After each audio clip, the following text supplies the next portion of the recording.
है, और जो भी काफी अच्छा एक्सपीरियंस मिलेगा। हो सकता है कि कुछ गलतियां हो, है ना, तो वही है, जैसे जैसे ऑफलाइन टेस्ट होते जाएंगे आप उन गलतियों से सीखते जाओगे। ठीक है, तो काफी अच्छी अपॉर्चुनिटी है जो दिल्ली में स्टूडेंट्स हैं, तो सभी अपना उस हिसाब से देख लेना, अपने आप को फ्री रखना, उस हिसाब से प्रिपेयर कर लेना, पेरेंट्स को बता देना कि इस टाइम पे हमारा टेस्ट है, ताकि वो भी जो है उस टाइम पे अपना कोई काम नहीं रखे। ठीक है जी।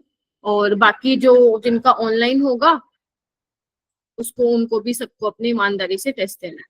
क्लियर है सबको? बच्चे कम है, 15 बच्चे हैं बस। बुलाओ भाई बाकियों को। इशिता आ गई, अनुराग आ गया। Yes ma'am. कौन नहीं आया फिर भाई? अच्छा, हद तो आता नहीं है इस टाइम पे।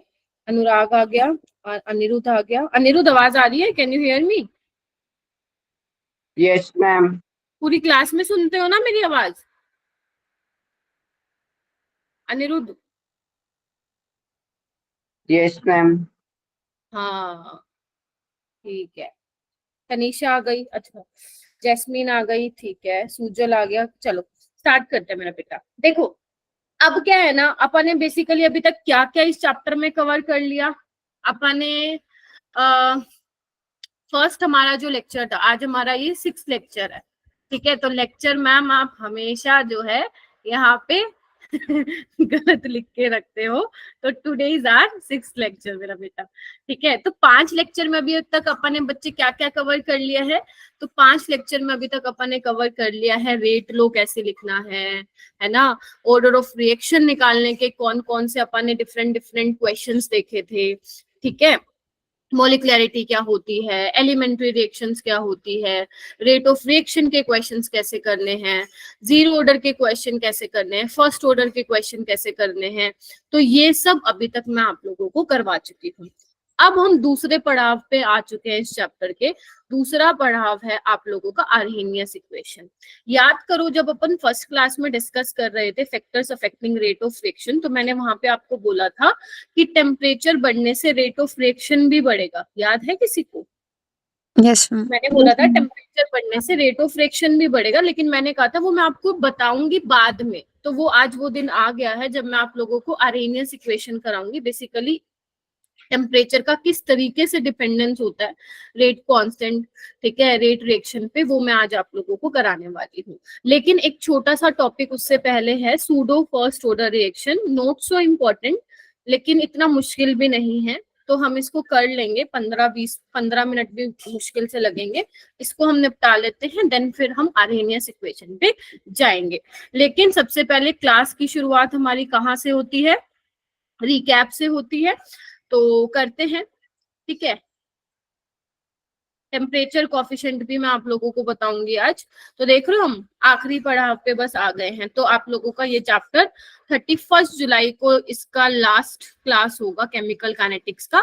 और एक दिन अपन क्या करेंगे ना, इसमें आप लोगों के डाउट्स होंगे वो लूंगी और क्वेश्चन प्रैक्टिस करवा दूंगी। ठीक है, देखो यहाँ पे मैंने क्या किया है ना, अगर आप लोग मॉड्यूल्स को देखते हैं तो वहां पे ना बहुत ही प्यारे सा समरी चार्ट दिया हुआ है। अगर आप लोगों ने ऑब्जर्व किया है तो, नहीं किया तो इट्स ओके, मैंने यहाँ पे डाल दिया है। यहाँ पे बेसिकली जितना भी मैंने अभी आपको डेरिवेशन कराई है या डायरेक्ट मैंने आप लोगों को फॉर्मूलेज बताए हैं, वो यहाँ पे एक जगह कंपाइल करके लिख दिया है। It would be very helpful for you.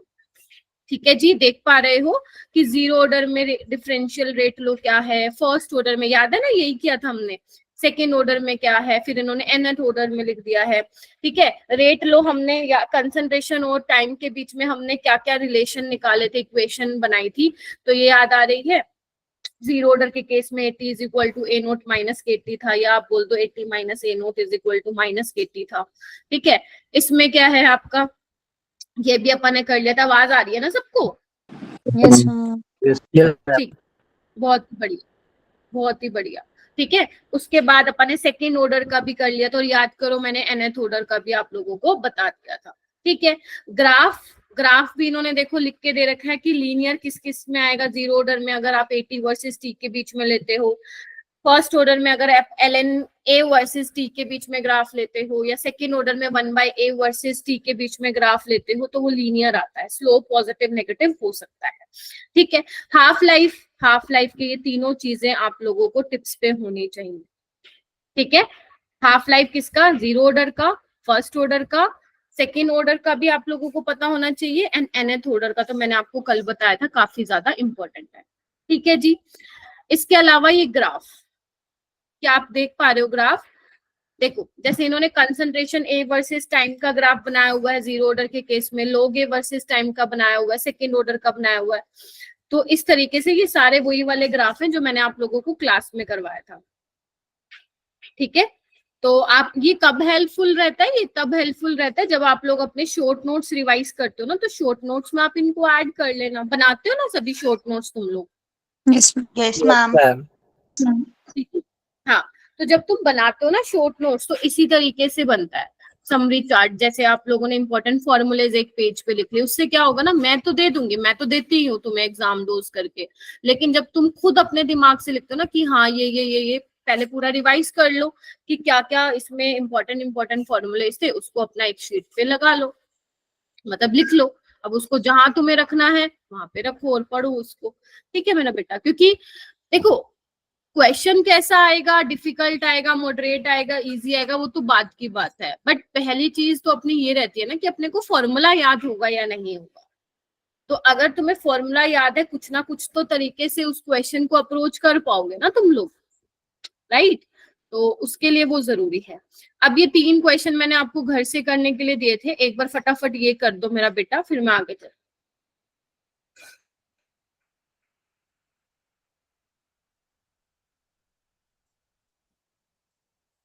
Lavanya आ गई? लवन्या नहीं आई? लवन्या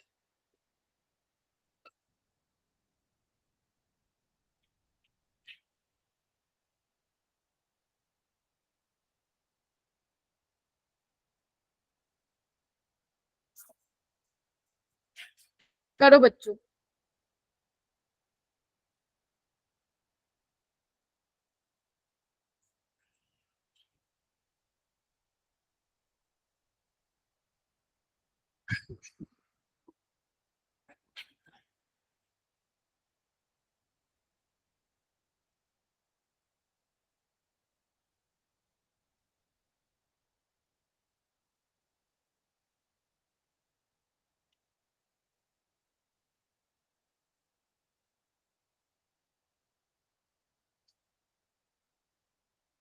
कर रहे हो?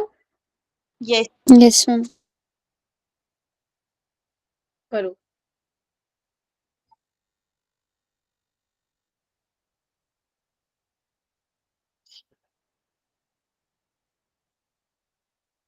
ध्यान से पढ़ो इसको। क्या बोल रहा है वो?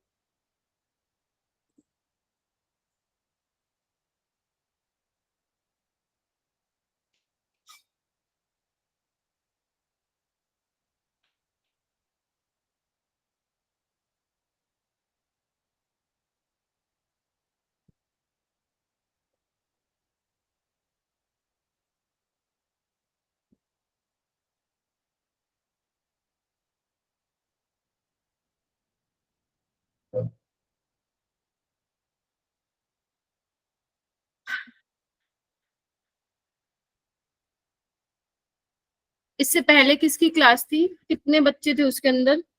पता है, आइडिया है किसी को? Yes, ma'am. 13. Physics. कितने? 13 14? Yes, ma'am.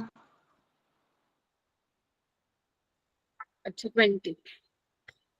अनुराग को स्ट्रेंथ पता रहती है, खुशबू मैम पूछेंगी। अनुराग आंसर बता बेटा, इसका कैसे करेंगे? अप्रोच करो। आंसर चलो रहने दो, अप्रोच करते हैं, थोड़ा सोचे। अनिरुद्ध आवाज आ रही है ना? एक बार पढ़ बेटा, क्या पूछा है इसमें?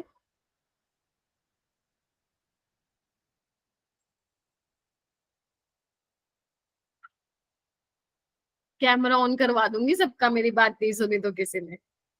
क्रिश तुम करो बेटा। The results given in the below table were obtained during kinetics studies of the following reaction. Ma'am एक रिएक्शन दे रखी है 2A + B, मैम फॉर्म हो रहा है C+D। हाँ।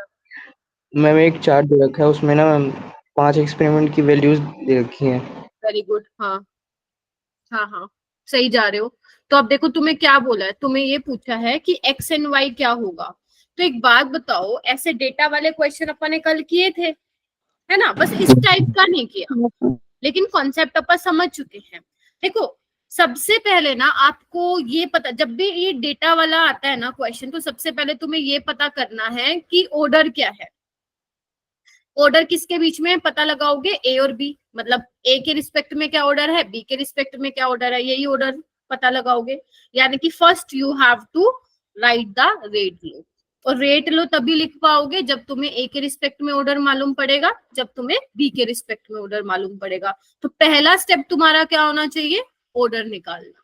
ठीक है, और ऑर्डर निकालने के लिए मैंने क्या कहा था, अगर तुम ए का ऑर्डर लगा रहे हो तो निकाल रहे हो तो बी की कंसेंट्रेशन को कांस्टेंट रख दो, गेटिंग माई पॉइंट। और अगर बी के निकाल रहे हो तो ए की कंसेंट्रेशन को जो सेम है कांस्टेंट है उसको छुपा लो। ठीक है, तो मैं यहाँ पे क्या कर रही हूँ, किसी और ने किया है क्या, किसने किया है, मैम बी को 2 आ रही है और एक का 2। बी के रिस्पेक्ट में कितना आ रहा है 2, मैम 2 आ रहा है, और ए के रिस्पेक्ट में 1। यस 1 आ मैम। रहा है। ठीक है, देख लेते हैं एक बार यही है क्या। देखो अगर मुझे बी के रिस्पेक्ट में निकालना है तो मैं ए वाले को हटा देती हूँ, मतलब कांस्टेंट है उसको मैं छुपा लेती हूँ।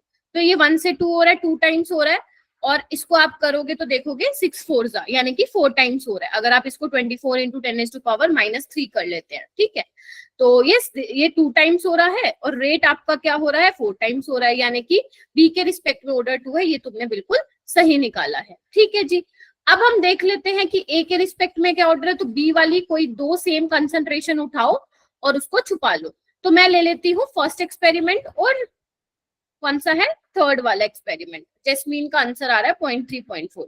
ठीक है, ओके, सो क्या करेंगे, कितने टाइम्स हो रही है कंसंट्रेशन ए की, 1 से 2 टाइम्स हो रही है, और ये भी 2 टाइम्स हो रही है, यानी कि तुमने इतना तो बिल्कुल सही अप्रोच किया है।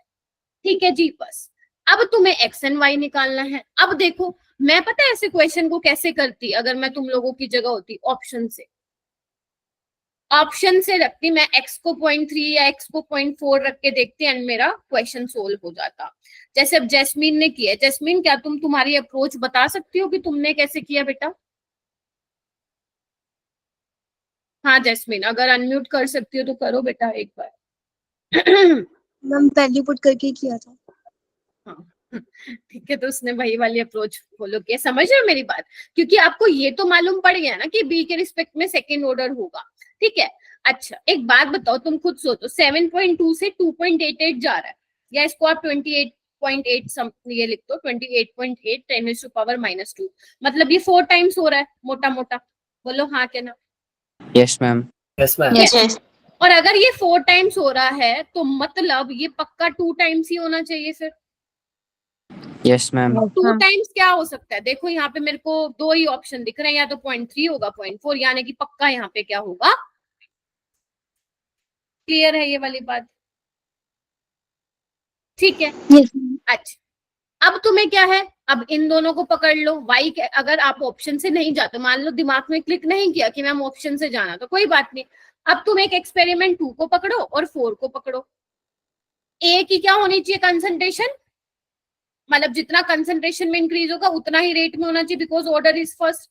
तो अगर इसको तुम छुपा लेते हो बी की कंसंट्रेशन को, तो यहाँ पे देखो 24 और 72 कितना हो रहा है, ये 3 टाइम्स हो रहा है, 3 टाइम्स हो रहा है। तो पक्का ये भी क्या होना चाहिए फिर, 3 टाइम्स होना चाहिए, 3 टाइम्स होना चाहिए। तो यहाँ पे ऑप्शन में मेरे को दिख रहा है 0.3 है। तो यानी कि मैंने पता लगा लिया एक्स क्या है 0.3 है, और वाई क्या है मेरा बेटा 0.4 है। तो इस तरीके से आप इस क्वेश्चन को कर सकते थे। हो जाएगा क्या। Yes, ma'am. Yes, अब तक जेईई के जितने भी क्वेश्चन, जितने भी टाइप के क्वेश्चन आए थे डेटा वाले, सारे करवा दिए हैं। एक ये वाला और रह गया, तो पहले अपन ये वाला कर लेते हैं, फिर उसके बाद वो वाला भी कर लेंगे। शायद किसी ने डाउट सॉल्विंग ग्रुप में भी पूछा हुआ था, पीयूष सर ने सोल्व किया हुआ था। ठीक है, एक बार ये कर लो, ये अभी आया है रिसेंट तुम्हारे जेईई 2024 में क्वेश्चन, इसको कर लो एक बार।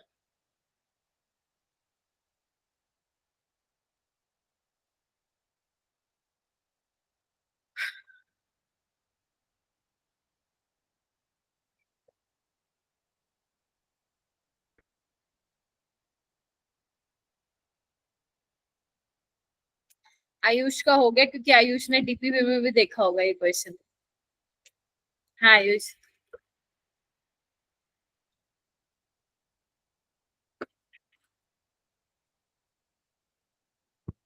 चलो करो, अप्रोच करो, क्या दिया हुआ है, क्या पूछा है।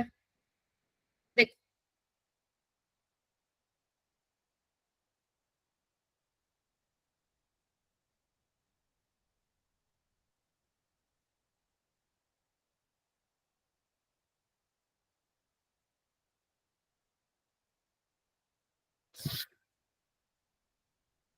वेरी गुड कनक, वेरी गुड आयुष।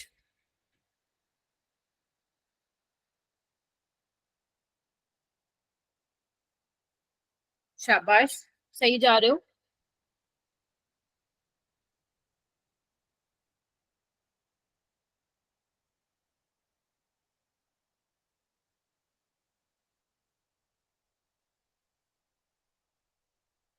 किसी और ने किया है अप्रोच? इशिता? मैम 2। तो इशिता ने बताया। इशिता मेरे को बताओ कैसे किया बेटा।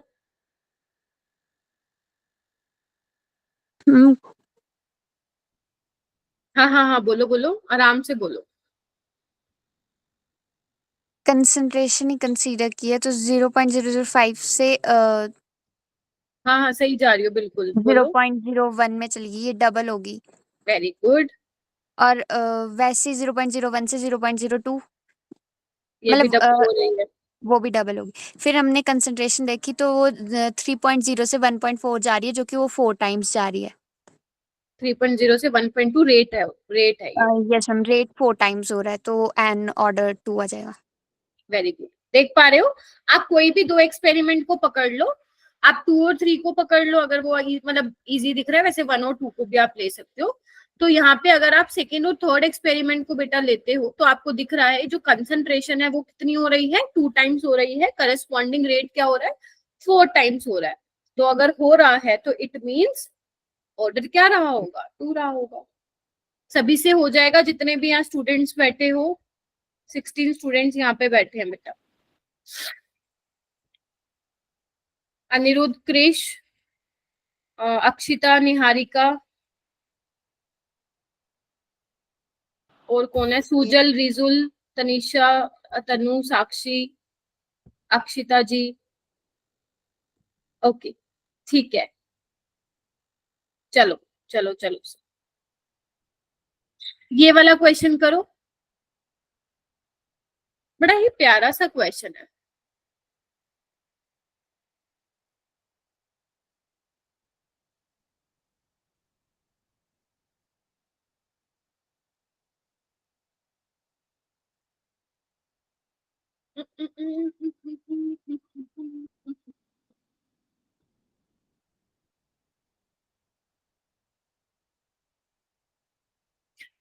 ये डाउट सोल्विंग ग्रुप ने में पूछा था, किसी ने, किसने पूछा था? गुनगुन ने? मैंने। कनक तुमने इशिता ने पूछा था, तो इशिता बताएगी। ये समझ में नहीं आया था डाउट सॉल्विंग ग्रुप में। अच्छा, तुम एक चीज मेरे को और पूछनी थी तुम लोगों से, सच्ची सच्ची बताना। जो बच्चे डाउट पूछते हैं, तो ऐसा भी कई बार हो सकता है ना कि मान लो तुम कोई डाउट पूछ रहे हो, है ना, टीचर वो सॉल्व, मैं सच बताऊं मैं कभी भी सॉल्व नहीं करके देती।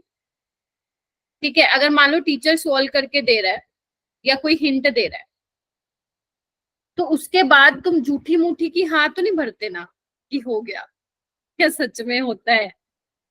मुझे ऐसा कई बार लगता है कि तुम लोग थम्स अप तो कर देते हो, बट मुझे ये होता है कि पता नहीं बच्चे से सॉल्व हुआ है या नहीं हुआ है। तो अगर ऐसा होता है ना आप लोगों के साथ, तो डोंट बी हेजिटेट बेटा, आप उस टाइम बोल दो कि सर समझ में नहीं आया, मैम समझ में नहीं आया, दोबारा बता दो। ठीक है, ऐसा नहीं करना अगर करते हो तो। ठीक है, चलो। तो मुझे कौन बताएगा फिर इसको कैसे अप्रोच करना है? थोड़ा सा ना तुम लोग अपना होमवर्क नहीं करके आते भाई, पिटाई करूंगी तुम्हारी। दिल्ली वाले बच्चे मुझे मिलेंगे ना ऑफलाइन टेस्ट में, पिटाई करूंगी तुम लोगों की, मिलना तुम मेरे को। है, होमवर्क नहीं करके आते तुम।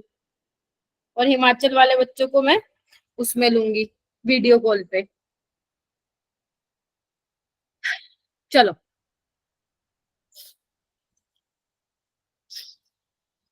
आपको कभी भी ये बोलती हूँ कि आप मुझे आंसर बताओ, मैं कभी नहीं बोलती, बस ये बता दो कि क्या समझे इससे, क्या क्या दिया हुआ है, कौन बताएगा मुझे? कार्तिक, सुजल, कौन बताएगा मुझे?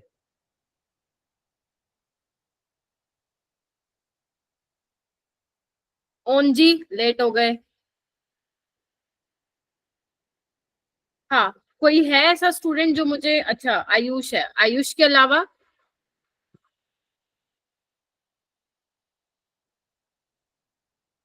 देखो क्या दिया हुआ है, देखो मैं बता दूंगी ना, फिर फायदा नहीं होगा उसका।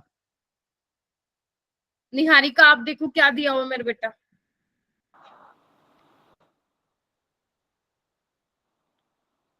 हाँ निहारिका देखो क्या समझ में आया इस क्वेश्चन को देख के, क्या बताना है अपने को? मैम एम और एल की वैल्यूज बतानी है। अच्छा क्या क्या दिया हुआ है?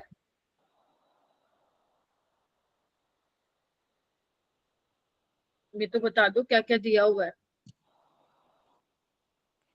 क्रिश इसमें क्या दिया हुआ है?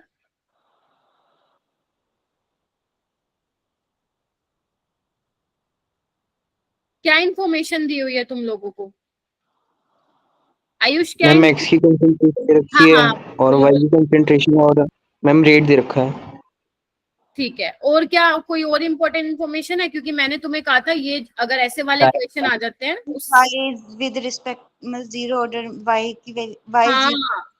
तुम्हें रेट लो के बारे में ऑलरेडी बताया हुआ है कि रेट लो किस तरीके से लिखोगे। जब तुम्हें ऑर्डर पता होगा तो एक्स के रिस्पेक्ट में फर्स्ट कितना ऑर्डर है, फर्स्ट ऑर्डर है, और वाई के रिस्पेक्ट में जीरो ऑर्डर है, दिया हुआ है ना। तो तुम्हारा एक काम तो आसान कर दिया ना एग्जामिनर ने, क्योंकि जब भी ऐसे वाले क्वेश्चन आएंगे जिसमें आपको ऐसा L X Y Z W W जो भी दे रखा होगा, in that case you have to first find out the order with respect to the reactant. ठीक है, अब तुम्हें ऑलरेडी दे दिया भैया कि एक्स के रिस्पेक्ट में ये ऑर्डर है, वाई के रिस्पेक्ट में ये ऑर्डर है, तुम्हारा एक काम तो आसान कर दिया। अब तुम देखो एल क्या होगा, तो क्या करूं, अगर मुझे एक्स का बताना है तो मैं वाई की कोई भी सेम वाली ले लूं क्या? कौन सी वाली लूं, ये वाली ले लूं क्या? Yes ma'am. तो अब ये कितना हो रहा है, 2 टाइम्स हो रहा है।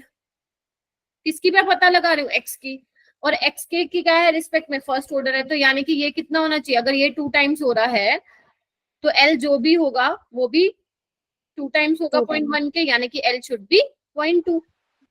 हाँ या ना, आया ये वाला क्वेश्चन निकाल। अब तुम वो स्कूल वाला थोड़ी ना मेथड करोगे, पूरा निकालने बैठोगे, वो तो खा जाएगा तुम लोगों का पेपर में टाइम। ठीक है चलो भाई, इतनी हमारी चीज हो गई clear. Now we have to find out the M, क्योंकि जब तक एम नहीं पता होगा तो एल नहीं, मतलब रेशियो नहीं निकाल पाएंगे, तो अब निकालते हैं फिर।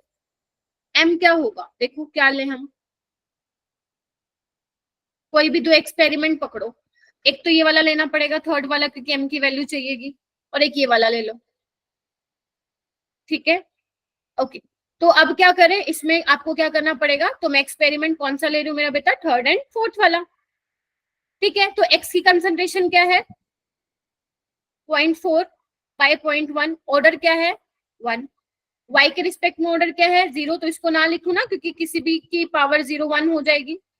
रेट Yes, क्या ma'am. है m इंटू 10⁻³ 2 इंटू 10⁻3, ये कैंसिल आउट हो गया, ये 0.4, ये कितना रह गया 4, यानी कि m की वैल्यू क्या आ गई मेरा बेटा 8 आ गई। हाँ या ना?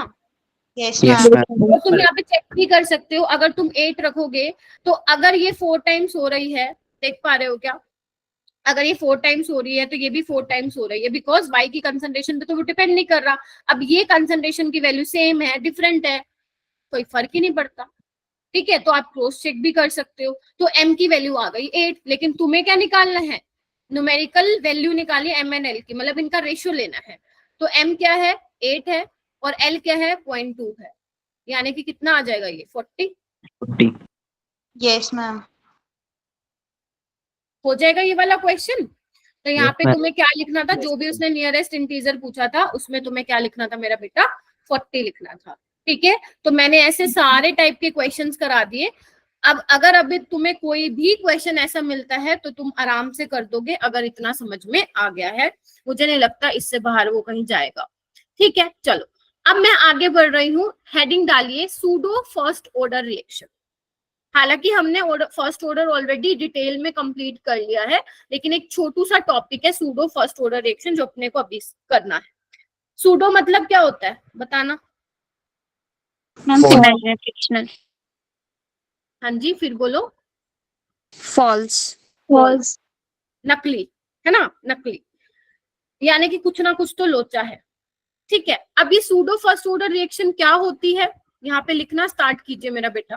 फर्स्ट पॉइंट सब लिखेंगे कि pseudo first order reaction applicable कहाँ होती है, तो यहाँ पे लिखो it is applicable, it is applicable only when two और मोर देन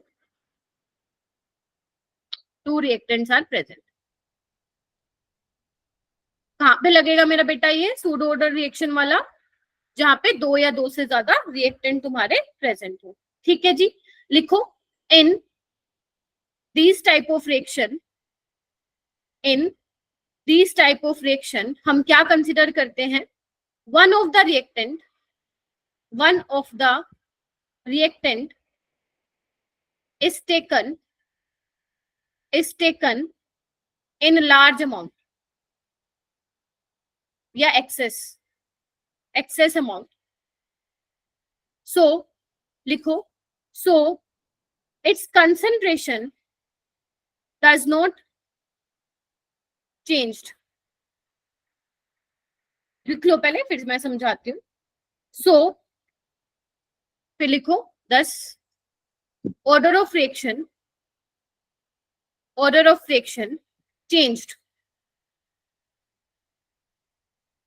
और इसी कॉन्सेप्ट को हम क्या बोलते हैं, सूडो ऑर्डर का कॉन्सेप्ट बोलते हैं। यानी कि कहने का मतलब ये है, पहले तो ये कहाँ पे एप्लीकेबल होगा मेरा बेटा, जहां पे 2 या 2 से ज्यादा रिएक्टेंट होंगे। अगर एक रिएक्टेंट होगा वहां पे तुम सूडो फर्स्ट ऑर्डर वाला कॉन्सेप्ट नहीं लगा सकते। ठीक है, दूसरे टाइप की कंडीशन क्या है कि इसमें हम क्या करते हैं, एक रिएक्टेंट को, कोई भी एक रिएक्टेंट को हम क्या ले लेते हैं, लार्ज अमाउंट में ले लेते हैं। तो अगर लार्ज अमाउंट में ले लेंगे, अभी मैं बताऊंगी कैसे, तो उसकी कंसंट्रेशन चेंज नहीं होगी उसका, लेकिन उसका ऑर्डर जो है वो चेंज हो जाएगा। जैसे कि एक मैं सिंपल एग्जांपल लेती हूँ मेरा बेटा। एग्जाम्पल क्या है, मान लेते हैं A + B से तुम्हें प्रोडक्ट मिल रहा है। ठीक है जी, अच्छा तो मुझे ये बताओ, मैं तुम्हें एलिमेंट्री रिएक्शंस बता चुकी हूँ, है ना, तो मुझे एक बात बताओ, अगर मैं एलिमेंट्री रिएक्शन के लिए लिखूं यहाँ पे for elementary reaction, let's say कि this is your elementary reaction, तो मुझे तुम बता सकते हो ऑर्डर क्या होगा और मॉलिक्युलरिटी क्या होगी? मैम दोनों सेम होगा 2। यस, दोनों सेम होगा 2। Getting my point? Because elementary reactions के लिए याद रखो कि order of reaction is equal to the molecularity of reaction. ठीक है, अच्छा अब मैं क्या कर रही हूँ, मान लो, और इसका रेट लो कैसे होगा, रेट लो तुम ऐसे लिख दोगे, क्योंकि ऑर्डर 2 है तो A के रिस्पेक्ट में ऑर्डर 1 होगा, तो B के रिस्पेक्ट में भी ऑर्डर 1 है, तभी मैंने लिखा ऑर्डर 2 है। अच्छा अब मान लेते हैं मेरा बेटा कि टाइम t0 पे लेट से ये 1 मोलर है।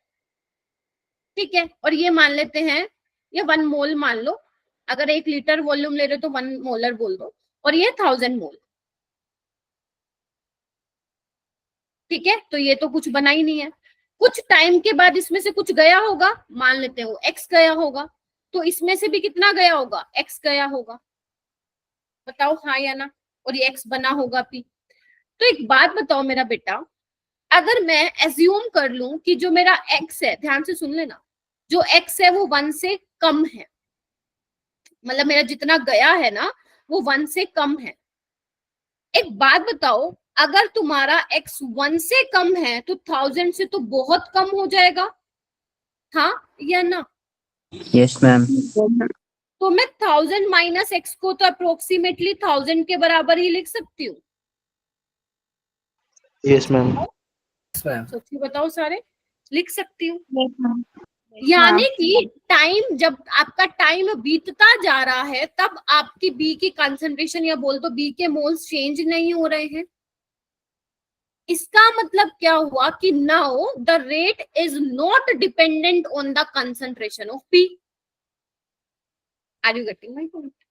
हमने क्या किया, वो वही तो बोल रही हूँ जो मैंने लिखवाया कि हमने एक का कंसंट्रेशन, एक का अमाउंट क्या ले लिया, एक्सेस में ले लिया। तो टाइम के साथ रेट जो है अब उस कंसंट्रेशन पे डिपेंड ही नहीं कर रही है, वो चेंज ही नहीं हो रहा है, क्योंकि मैंने कंसिडर किया x लेस देन 1 है तो 1000 से तो भैया बहुत ही कम होगा। अगर बहुत ही कम है तो ये बहुत कम है तो मतलब ये इतना ही रह गया होगा, अप्रोक्सीमेटली 1000। तो यानी कि b किस में ले लिया मैंने, एक्सेस में, हाँ या ना? Yes ma'am. Yes, ma'am. Yes ma'am. तो यानी कि अगर B की कंसंट्रेशन तुमने एक्सेस यानी कि इसको कांस्टेंट मान लिया, B की कंसंट्रेशन एक्सेस में है, तो इसका मतलब इसका अमाउंट कांस्टेंट है विद टाइम। तो अगर कांस्टेंट है, it means rate is not dependent on the concentration of B, it means rate is dependent on the concentration of A। तो हमने जो पहले लिखा था KA इंटू B, तो अब B की कंसंट्रेशन कांस्टेंट है, K कांस्टेंट है, तो यानी कि दोनों कांस्टेंट है, तो मैं एक नया नाम दे दूं क्या, K डैश। और ये K डैश क्या है मेरे पास, सूडो ऑर्डर कांस्टेंट। क्या है ये, जैसे ये क्या था हमारा रेट कांस्टेंट था, तो ये क्या हो जाएगा मेरे पास सूडो ऑर्डर, मतलब सूडो ऑर्डर रिएक्शन का सूडो रेट कांस्टेंट। यस और नो? Yes ma'am. सोचो। Now the order is first. अब ये क्या है, फर्स्ट ऑर्डर रिएक्शन, यानी कि देखने में तो क्या लग रही थी अपने को, सेकेंड ऑर्डर रिएक्शन है, बिकॉज एलिमेंट्री रिएक्शन, अगर provided the reaction is elementary. A के रिस्पेक्ट में फर्स्ट ऑर्डर था, बी के रिस्पेक्ट में फर्स्ट ऑर्डर था, बट अगर आप किसी एक की अमाउंट को आप एक्सेस में ले लेते हो, इट मींस उसकी कॉन्सेंट्रेशन उसके मोल पे डिपेंड नहीं कर रहा रेट। इट मींस नाउ अभी आपका ऑर्डर क्या हो चुका है, सेकंड से क्या हो चुका है, फर्स्ट हो चुका है। इसी को ही हम क्या बोलते हैं, इसी पूरे कॉन्सेप्ट को ही क्या बोलते हैं, सूडो फर्स्ट ऑर्डर रिएक्शन। इतना क्लियर हुआ? तो ध्यान रखना ये K डैश क्या है, अब ये K डैश वो वाला K वाला नहीं है, K and K dash are different. K था तुम्हारा रेट कांस्टेंट जब तुम्हारा सेकेंड ऑर्डर रिएक्शन था, K डैश क्या है तुम्हारा सूडो रेट कांस्टेंट है जब तुम्हारा ऑर्डर ऑफ रिएक्शन क्या है, फर्स्ट है। बोलो हाँ के ना? Yes ma'am. Yes ma'am. ठीक है। अब तुम्हारे एनसीईआरटी में 2 एग्जाम्पल दिए हुए हैं, बस तुम्हें वही कर, मैं बोल रही हूँ ना ये पेपर में नहीं आती है, बहुत सालों से तो पूछा नहीं है क्वेश्चन, ठीक है, तो इसीलिए ज्यादा इस पे डिस्कशन भी नहीं करेंगे। अगर इन केस मान लो क्वेश्चन आया भी तो इजी आएगा। एक बात मैं बता देती हूँ, जब कोई क्वेश्चन बहुत सालों से नहीं आ रहा होता है, तो जब वो क्वेश्चन नया नया डालते हैं तो वो इजी होता है हमेशा, और जब बहुत सालों से कोई क्वेश्चन आया जा रहा है लगातार आया जा रहा है, तो वो क्वेश्चन को थोड़ा सा ट्विस्ट करके घुमाते हैं, जैसे वो ऑर्डर ऑफ रिएक्शन निकालने के मैंने तुम्हें अलग अलग तरीके बताए, ठीक है। तो अगर इसका एग्जाम्पल की मैं बात करूं तो सबसे पहले इसका एग्जाम्पल दिया हुआ है तुम्हारी बुक्स में, hydrolysis of ester. Hydrolysis of ester, आपको पता है जब एस्टर की हाइड्रोलिसिस कराते हो मेरा बच्चे, तो आपको क्या मिलता है, एसिड प्लस एल्कोहल मिलता है, ठीक है। किस में कराते हो, एसिडिक मीडियम में, इसको ऐसे लिख लो, हाइड्रोलिसिस कराते हो एसिडिक मीडियम में, तो आपको क्या मिलता है, CH3COOH मिलता है, एसिड प्लस एल्कोहल मिलता है। अभी मैं अब फिलहाल ऑर्गेनिक पे तो नहीं जा रही हूँ, ठीक है। अच्छा, तो एक बात बताओ, अगर मैं अभी बात करूं तो ऑर्डर ऑफ रिएक्शन क्या होना चाहिए, यानी कि अभी जो हमारा रेट है वो किस पे डिपेंड कर रहा है, एस्टर की कंसंट्रेशन पे डिपेंड कर रहा है, हाँ या ना? वाटर की कंसंट्रेशन पे कर रहा है, और जो यहाँ पे ये एसिड आप ले रहे हो, H प्लस की प्रेजेंस में हाइड्रोलिसिस करा रहे हो, मतलब एसिड की प्रेजेंस में हाइड्रोलिसिस कराते हो, तो यहाँ पे कैटलिस्ट की तरह काम करता है, तो इसकी कंसंट्रेशन। लेकिन अब मैंने क्या कंसिडर किया कि जो मेरा वाटर है उसका अमाउंट क्या है, एक्सेस में है, तो कैटलिस्ट का कंसंट्रेशन तो चेंज नहीं होगा, इसका कंसंट्रेशन चेंज नहीं होगा, ये तो अपना काम करेगा और साथ साथ निकलता चलता बनेगा। वाटर की कंसंट्रेशन को मैंने एक्सेस में मान लिया, तो इसका भी चेंज नहीं होगा। तो अब मैं क्या लिखूं, अब मैं क्या लिखूं, वाटर की कंसंट्रेशन, कैटलिस्ट की कंसंट्रेशन और एस्टर की कंसंट्रेशन, ये क्या है कांस्टेंट, ये क्या है कांस्टेंट, ये क्या है कांस्टेंट, तो इनको मैं रिप्लेस करके एक नया कांस्टेंट दे दूं, दैट इज K डैश।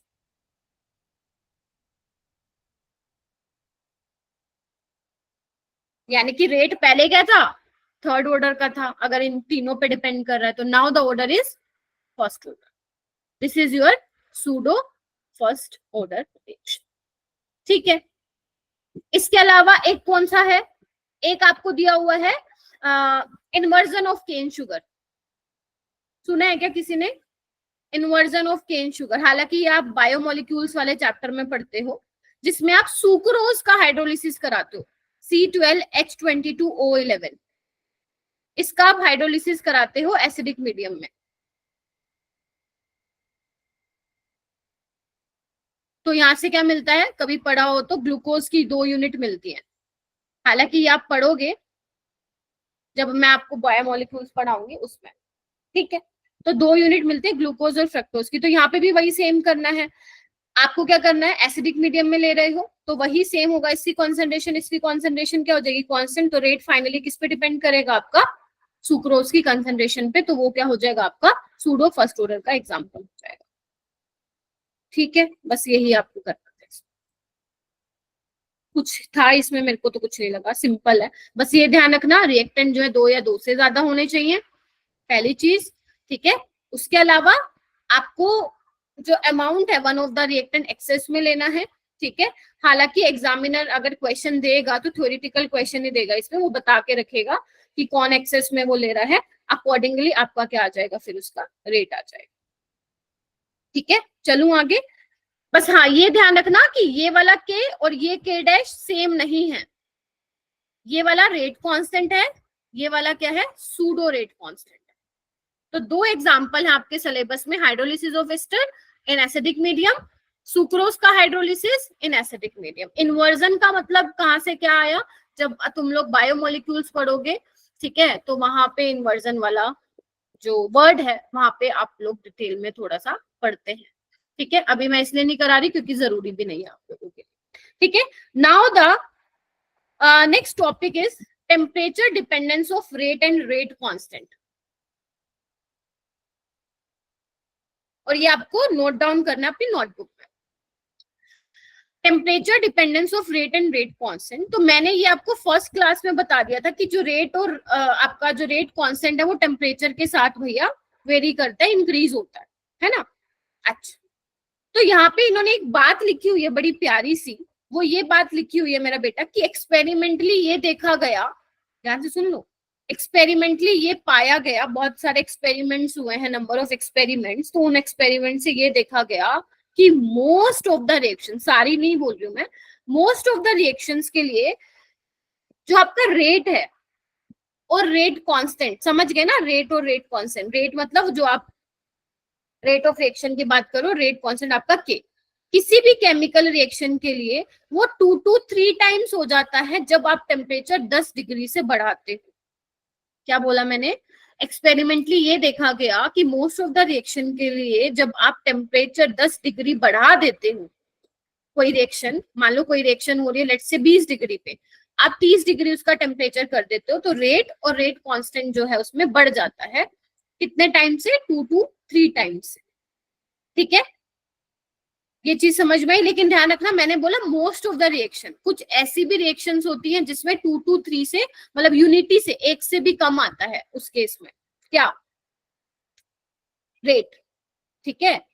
क्या Yes, बोल रही हूँ मैं, कई रिएक्शंस ऐसी भी होती है मेरा बेटा जिसमें 1 से भी कम देखने को मिला है रेट, लेकिन मोस्ट ऑफ द रिएक्शन के लिए 2 to 3 टाइम्स वो इंक्रीज हो जाता है. तो आपको वो वाली नहीं देखना किसमें कम हो रहा है, आपको एक जनरलाइज्ड वे में मैंने बता दिया है. जितने भी क्वेश्चन आप लोगों के जेई में आए हुए हैं या आने के चांसेस हैं, तो आप उसमें यही दिमाग में बिठाएंगे कि मैम ने बताया था कि अगर 10 डिग्री से आप राइज कर रहे हो टेम्परेचर को, तो भैया रेट हो, रिएक्शन का रेट हो या रेट कांस्टेंट हो, वो 2 से 3 टाइम, 2 to 3 टाइम्स वो बढ़ जाएगा. ठीक है जी. जैसे मैंने यहाँ पे एक एग्जाम्पल लिया हुआ है बुक से ही, वो कह रहा है कि तुम कोई रिएक्शन करा रहे हो, उसका रेट कांस्टेंट है 2 raised to power 2 into 10 raised to power -5, जब तुम उसको 20 डिग्री पे कर रहे हो. जब तुम सेम रिएक्शन को 30 डिग्री पे कर रहे हो तो तुम देख रहे हो रेट बढ़ गया है 2 टाइम्स. और जब तुम इस रिएक्शन को 40 डिग्री पे कर रहे हो तो देख रहे हो रेट बढ़ गया है, 2 गुना हो गया, डबल हो गया है. Are you getting my point? तो जैसे जैसे तुम टेम्परेचर बढ़ा रहे हो तो आपका रेट कांस्टेंट भी क्या हो रहा है मेरा बेटा, इंक्रीज हो रहा है। याद करो मैंने तुम्हें बताया था रेट कांस्टेंट किस पे डिपेंड करता था अपना, टेम्परेचर पे, कैटलिस्ट पे, नेचर ऑफ रिएक्टेंट पे। कैटलिस्ट में आने वाली क्लासेस में कराऊंगी, ये मैंने तुम्हें ऑलरेडी बता दिया। ठीक है, चलो यस मैम। अब बात आती है टेम्परेचर कोफिशिएंट क्या होता है। टेम्परेचर कोफिशिएंट को आप डिनोट करते हो म्यू से, कुछ बुक में म्यू से डिनोट किया जाता है, कुछ बुक में फाई से डिनोट किया जाता है। तो अगर आप कहीं पे पढ़ते हो तो don't be confuse, you can write mu as well as phi, इससे कोई ज्यादा टेंशन लेने वाली बात नहीं है। तो टेम्परेचर कोफिशिएंट क्या कहता है, टेम्परेचर कोफिशिएंट होता है ratio of rate constant of a reaction at two different temperature, जो कितने से डिफर कर रही है भैया, 10 डिग्री से। तो यानी कि इसको मैं कैसे लिख सकती हूँ, इस तरीके से लिख सकती हूँ, बोलो हाँ के ना। Yes, ma'am.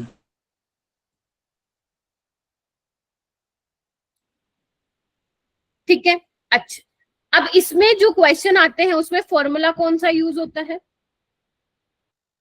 फॉर्मूला जो यूज होता है वो होता है अपना R2/R1, मैं रेट की बात कर रही हूं, और यहाँ पे क्या होता है 5 डेल्टा T/10।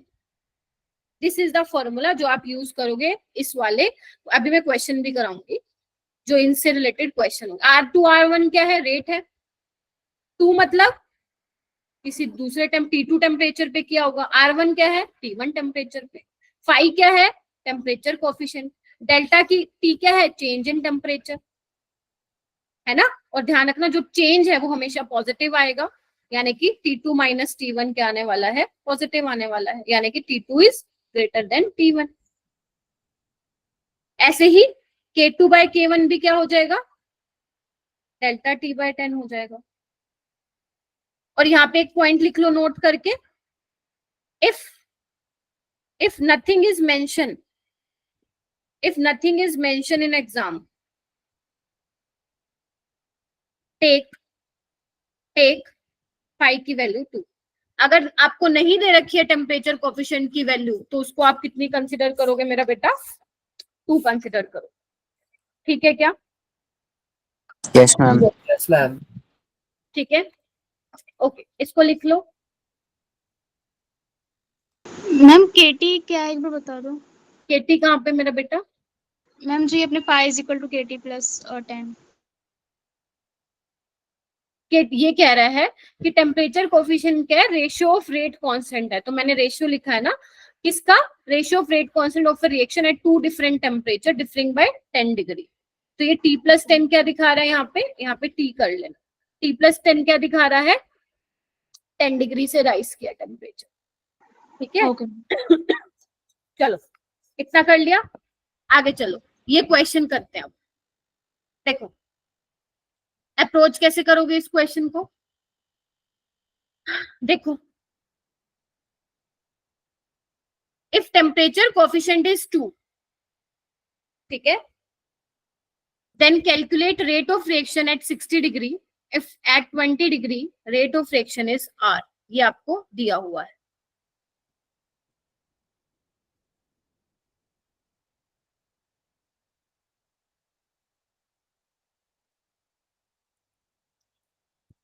ये मैं करके R2/R1 दिखा देती वाली फॉर्मूले से। हाँ देखो आपको क्या दिया हुआ है मेरा बेटा, 5 दिया हुआ है, 2 दिया हुआ है, रेट ऑफ रिएक्शन किस पे निकालना है, 60 डिग्री पे, है ना। 20 डिग्री पे कितना दिया हुआ है, R दिया हुआ है, ठीक है। तो आप क्या लिखोगे, R2/R1 यानी कि R60/R20, फाई कितना दिया हुआ है 2, डेल्टा टी मतलब चेंज इन टेम्परेचर कितने का चेंज हुआ है, 40 60 माइनस 40 डिग्री 20, 40/10 4 हो जाएगा, तो R60/R20 क्या हो जाएगा, 16 हो जाएगा, यानी कि जो R60 आया वो क्या हो जाएगा, 16 टाइम्स ऑफ R हो जाएगा, यस और no. Yes, ma'am. Yes, ma'am. तो ये सिंपल क्वेश्चन यहाँ से बनते हैं, ठीक है। एक और करो चलो, जो मुझे मिला मैंने वो पकड़ लिया, तो ऐसी सेम टाइप के आपको क्वेश्चन मिलेंगे अगर कहीं से भी करोगे। करो,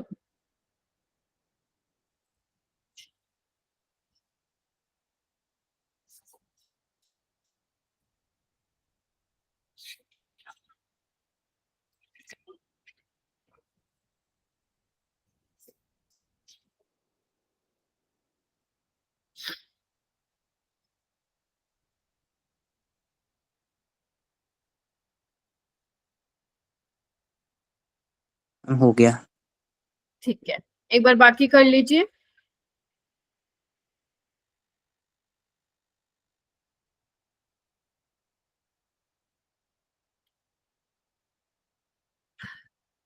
हैंड रेज कर लीजिए, जिसका आयुष का हो गया और जिसका हो गया please raise your hand. Jasmine, अगर आपका भी हो जाएगा बेटा हैंड रेज कर लेना।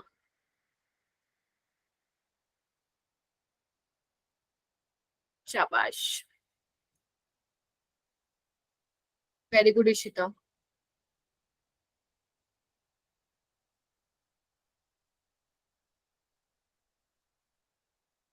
Niharika, Rijul, Sujal, ma'am hand raise कर लीजिए जिसका भी हो गया। अनिरुद्ध, अनुराग, क्रिश,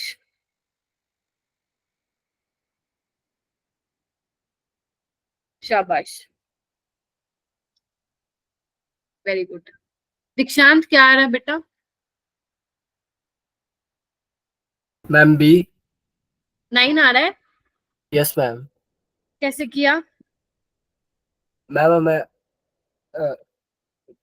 5 की वैल्यू दी हुई है और हाँ टेम्परेचर इन्होंने 30 केल्विन राइज किया है। हाँ, तो ये और किसकी वैल्यू है? मैम R2 की वैल्यू। नहीं, 30 केल्विन। R2 तो नहीं मालूम है तुम्हें, और हाँ बोलो। ये तो टेम्परेचर दिया हुआ है ना केल्विन में। कितना रेज हुआ है टेम्परेचर? 30 हुआ है, यानी कि डेल्टा टी कितना है अपने पास यहाँ पे? 30। 30। तो कितना आ गया? ये आपको दिया ही हुआ है।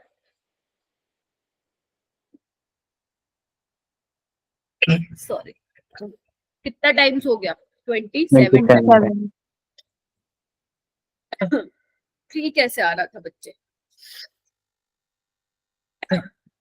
देखो क्या पूछा हुआ है, क्या निकालने के लिए बोल रहा है वो। ठीक है, चलो नाउ द हेडिंग इज, डालो भाई हेडिंग डालो।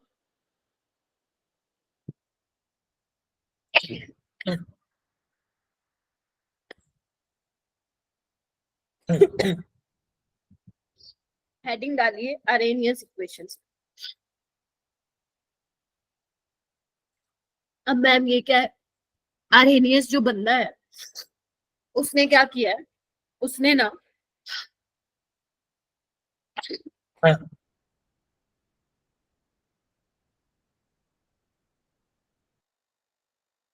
हाँ सॉरी भाई, हाँ तो मैंने आपको स्टार्टिंग से मैं बोलती आ रही हूँ रेट कांस्टेंट और टेम्परेचर। अभी हमने एक ये भी देखा टेम्परेचर कोफिशिएंट में कि आप कह रहे हो कि 10 डिग्री से टेम्परेचर को राइज करोगे तो 2 to 3 टाइम्स आपका रेट या रेट ऑफ मैं बोलूँ रेट कांस्टेंट दोनों जो है बढ़ जाएंगे। ठीक है, 2 to 3 टाइम्स। अब बात आती है रेट कांस्टेंट और टेम्परेचर का। एक बात बताओ, अगर हमें कोई रिलेशन मिल जाए तो बढ़िया नहीं हो जाएगी बात? तो आरेनियस ने क्या किया ना, हमें रेट कांस्टेंट वर्सेस टेम्परेचर का एक रिलेशन दिया। उसी इक्वेशन जो उसने इक्वेशन दी ना, उसी को हम क्या बोलते हैं मेरा बेटा? आर्हेनियस इक्वेशन बोलते हैं। मैंने इसकी डेरिवेशन करनी है क्या? नहीं करनी है। ठीक है, मैंने कभी नहीं कराई बच्चों को, आपको भी नहीं कराऊंगी, ना आपको करने की जरूरत है, और कभी तुम भी मत करने बैठ जाना क्योंकि अभी इतना टाइम है नहीं। ठीक है, तो यानी कि इसने आरेनियस ने क्या इक्वेशन दी थी मेरा बेटा? आरेनियस जो मैं बता रही हूँ वो जरूर आना चाहिए फिर तुम्हें। उसने दिया था relation between temperature and rate constant. क्या दिया था? K is equal to A E raise to the power, ध्यान रखना ई की पावर में है ये इसने इक्वेशन दी थी। किसने दी थी? आर्हेनियस ने दी थी, और उसी के नाम पे पड़ गई ये इक्वेशन आर्हेनियस इक्वेशन। अब बात ये आती है कि हमें इक्वेशन तो पता है, लेकिन इस इक्वेशन में जो टर्म्स यूज हो रही है उनका मतलब क्या है? इस इक्वेशन को यूज क्या करना है, मतलब यूज कैसे करना है, इसका एप्लीकेशन पार्ट जो आएगा उसमें कैसे इसको अप्लाई करना है, ये सब हमें आज की क्लास में, अभी हमारे पास 8:30 यानी कि पूरे 40-50 मिनट है, हमें सीखना है। ठीक है, देखो अब के क्या है मेरा बेटा, लिख लो। Where K is equal to rate constant, K is equal to rate constant. A क्या है मेरा बेटा यहाँ पे? लिखो सारे बच्चे, ए क्या है, इसको हम प्री एक्सपोनेंशियल फैक्टर भी बोलते हैं।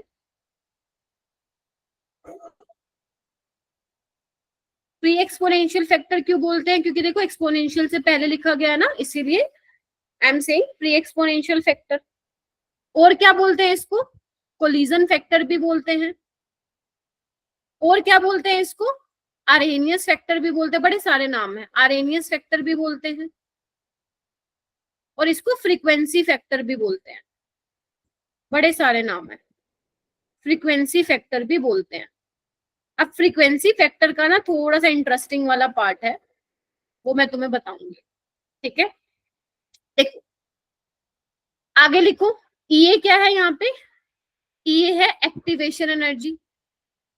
सारी चीजें को पढ़ेंगे डिटेल में, डोंट वरी। ये क्या है, एक्टिवेशन एनर्जी। एनर्जी किस में होगी, या तो जूल पर मोल में होगी या किलो जूल पर मोल में होगी, हाँ या ना, जूल पर मोल में होगी या किलो जूल पर मोल में होगी। और क्या होती है एनर्जी की यूनिट, कैलोरी पर मोल में हो सकती है, ठीक है मेरा बेटा। और क्या होगा, अब क्या है, आर क्या है मेरा बेटा, यहाँ पे यूनिवर्सल गैस कांस्टेंट है, जो तुम बहुत सारे थर्मोडायनेमिक्स में पता नहीं कहाँ यूज करके आते हो। इसकी वैल्यू क्या होगी, क्योंकि हम एनर्जीज की बात कर रहे हैं, तो इसकी वैल्यू आप लोगे 8.314 जूल पर केल्विन पर मोल। हो सकता है कैलोरी में दे रखी हो, कैलोरी में इसकी वैल्यू क्या होगी, 2 कैलोरी पर मोल पर केल्विन, ठीक है मेरा बेटा। तो अभी हम इस पे डिटेल में जाएंगे, पूरा ए के बारे में पढ़ेंगे, है ना, ये पूरी टर्म को क्या कहते हैं इसके बारे में पढ़ेंगे, ठीक है। अभी जो मैं करा रही हूँ उस पे फोकस कीजिए। टी क्या है मेरा बेटा, टेम्परेचर है, लेकिन टेम्परेचर किस में लोगे आप, केल्विन में लोगे। एक एक छोटी छोटी बात आपकी नोटबुक में होनी चाहिए बेटा, लिख लिया। अब मुझे एक बात बताओ, अगर मैं इन सबकी यूनिट लिखूं, ई की पावर, मतलब जो ई ए बाई आर टी है, ई ए एक्टिवेशन एनर्जी है, मान लेते हैं उसकी कितनी है, जूल पर मोल में है वो, ठीक है। आर भी किस में है, जूल पर मोल पर केल्विन में है, और टेम्परेचर केल्विन में। तो केल्विन से पर केल्विन गया, ये से ये गया, यानी कि इसकी कोई यूनिट नहीं है ई ए बाई आर टी की। क्या ये मान रहे हो मेरी बात, यस मैम। यानी कि जो ई की यूनिट होगी वो सेम होगी, unit of A is same as that of K, हाँ या ना, यस मैम। Yes ma'am. यानी कि अगर के की यूनिट है मोल, मोल पर लीटर पर सेकेंड, तो ए की भी वही होगी। अगर के की यूनिट है पर सेकेंड, तो ए की भी क्या होगी, पर सेकेंड। और तुम्हें पता है फ्रीक्वेंसी क्या होता है, 1/टाइम होता है ना, 1/टाइम होता है, यस यानी कि सेकेंड इनवर्स यूनिट की अगर मैं बात करूँ तो मैं बोल सकती हूँ कि ए को हम फ्रीक्वेंसी फैक्टर बोल सकते हैं in case of first order reaction only. ये वाला जो फ्रीक्वेंसी, जो भी मैंने तुम्हें एक लाइन बोली ना, ये कैंडिडेट से पूछा गया था पीएचडी के इंटरव्यू में।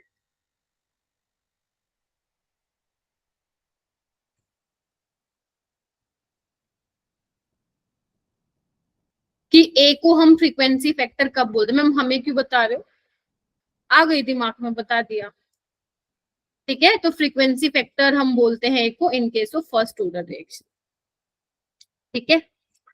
ऐसे बता दी जनरल एक्स्ट्रा नॉलेज के लिए, तुमसे कोई नहीं पूछेगा, ठीक है। चलो आगे, यस मैम। चलिए इसको लिख लीजिए, फिर मैं आगे चलती हूँ मेरा बेटा। देखो अब बात करेंगे हम थोड़ा सा ए की बात करेंगे। ए क्या है तुम्हारा, आरेनियस फैक्टर भी बोल सकते हो, कोलिजन फैक्टर भी बोल सकते हो। तो यहाँ पे इसके पॉइंट्स लिखना चालू करो। ए को तुम क्या बोलोगे, ऑल्सो कॉल्ड कोलिजन फैक्टर, ये तो मैंने वैसे लिखवा दिया, चलो फिर लिख लो, कोलिजन फैक्टर और आपका प्री एक्सपोनेंशियल फैक्टर,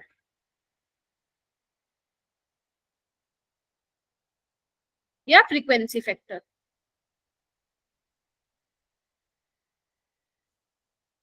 ठीक है, अब कोलिजन फैक्टर से मेरा मतलब क्या है, लिखो क्या बताता है ये, टोटल कोलिजन किसके बीच में होंगे, कोलिजन जो कि रिएक्ट करेगा। रिएक्ट कौन कर रहा है, रिएक्टेंट्स कर रहे हैं, हाँ या ना। Total collision between reactant molecules irrespective of their energy,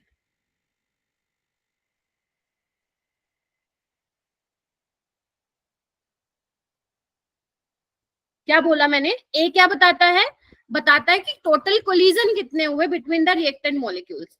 अगर कोलिजन ज्यादा हो रहे हैं रिएक्टेंट के मॉलिक्यूल्स के बीच में तो ऑब्वियस सी बात है जो हमारा ए होगा उसका वैल्यू भी ज्यादा होगा, मतलब ए ज्यादा होगा इरिस्पेक्टिव ऑफ देयर एनर्जी।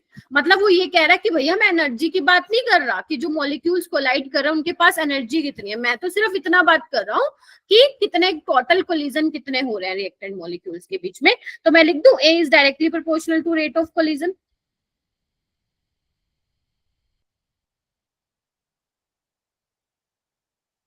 ठीक है, बताओ लिख दूं ना? Yes ma'am. Yes ma'am. अच्छा जी, हाँ जी, मेरे को सारे बताओ, मेरे को 2 बच्चों ने बोला है, ठीक है ना? अगर कोलिजन का रेट याद होगा ऑब्वियस सी बात है तुम्हारा कोलिजन फैक्टर भी याद होगा। अब मुझे ये बताओ आरएनएस इक्वेशन मैंने क्या बताई है, ये बताइए। Yes, अगर ma'am. तुम टेम्परेचर को इनफाइनाइट ले लेते हो, मतलब टेम्परेचर तुमने भैया कत्ते ही बहुत ज्यादा कर दिया, तो 1/∞ क्या होगा? 0, किसी की भी पावर 0 1 होगा, यानी कि इन दैट केस के किसके बराबर आ जाएगा? ए बराबर आ जाएगा। यानी कि ए क्या है इस टाइम पे? इसको क्या बोल सकती हूँ मैं? Maximum value of rate constant, हाँ या ना? Yes ma'am. Yes ma'am. यानी कि ये वो वाला टेम्परेचर है जिसपे कोलिजन हुआ, प्रोडक्ट बन गया, कोलिजन हुआ, प्रोडक्ट बन गया। जब टेम्परेचर क्या है बहुत ज्यादा, मतलब इस टाइम पे कोलिजन बहुत ज्यादा, ठीक है जी। लेकिन जब आप आगे मैं आपको पढ़ाऊंगी ना आरएनएस इक्वेशन में, जब गलती निकाल दी, जब मैं आपको पढ़ाऊंगी कोलिजन थ्योरी, क्योंकि ये इरिस्पेक्टिव ऑफ देयर, मतलब ये पहली बात है ये बोलता है नहीं, ये सिर्फ ये बोलता है कि भैया कोलिजन हो रहा है रिएक्टेंट के मॉलिक्यूल्स में। ये बात नहीं कर रहा कि जो मॉलिक्यूल्स के बीच में कोलिजन हो रहे हैं उन मॉलिक्यूल्स के पास एनर्जी भी होनी चाहिए, जो भी मैं बताऊंगी। लेकिन जब मैं तुम्हें कोलिजन थ्योरी पढ़ाऊंगी ना तो वो आरएनएस थ्योरी में करेक्शन करेगा। वो ये बोलेगा कि ठीक है तुम बोल रहे हो कोलिजन हो रहा है, वो तो होना चाहिए, और जो ये अभी मैं टर्म बताऊंगी ना अभी, तो इससे तुम्हें पता चलेगा ये भी बताता है कि मॉलिक्यूल्स के पास सफिशिएंट अमाउंट ऑफ एनर्जी होनी चाहिए। लेकिन इन दोनों फैक्टर के अलावा एक और फैक्टर है जो रोल प्ले करता है कि प्रोडक्ट बनेगा या नहीं बनेगा, whether the product will form और नॉट। डिपेंड करता है वो ओरिएंटेशन, मॉलिक्यूल की प्रॉपर ओरिएंटेशन भी है या नहीं है, या सिर्फ ऐसे कोलाइड किए हल्के से टकरा के चले गए। Are you getting my point? Proper orientation है या नहीं है, एकदम हेड ऑन हैंड टक्कर हो रही है या नहीं हो रही, इस पे भी डिपेंड करता है, जो कि हम कहाँ पढ़ेंगे? कोलिजन थ्योरी में पढ़ेंगे, जहां पे हम आरएनएस इक्वेशन में क्या करेंगे? करेक्शन करेंगे। ठीक है, अभी मैंने सिर्फ तुम्हें ब्रीफ आइडिया दिया है इस चीज का, ठीक है। उसके बाद लिखो कि ये e raise to the power minus EA/RT क्या दिखाता है? इस पूरी टर्म को हम क्या बोलते हैं? लिखो, ये क्या है? फ्रैक्शन ऑफ टोटल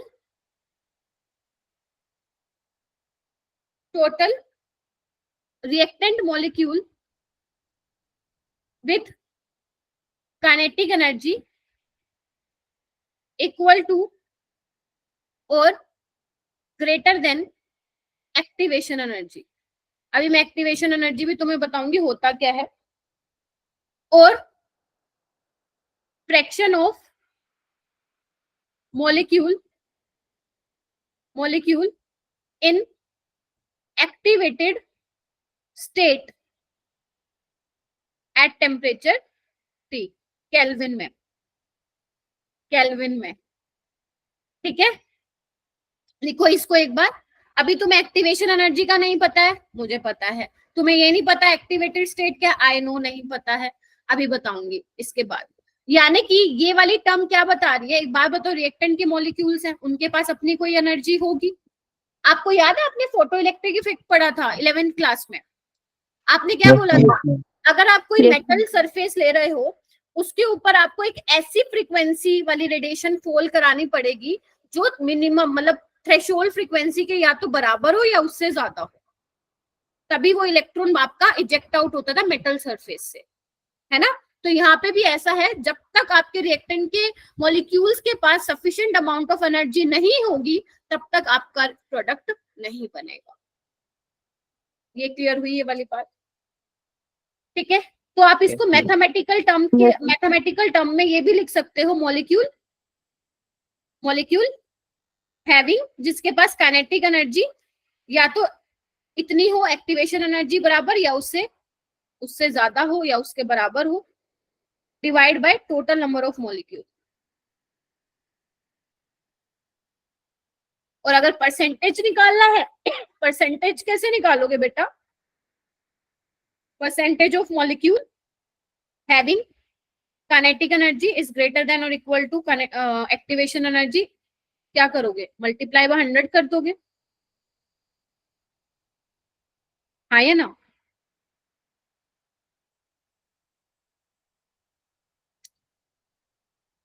ठीक है। अब बात Yes, आती है ma'am. मैम ये क्या है? एक्टिवेशन एनर्जी, ये तो आपने बताया नहीं, और ये एक्टिवेटेड स्टेट क्या है? बस मुझे 2-5 मिनट दो, अभी बता देती, जल्दी से लिख लो, जल्दी से इसको लिख लो मेरा बेटा।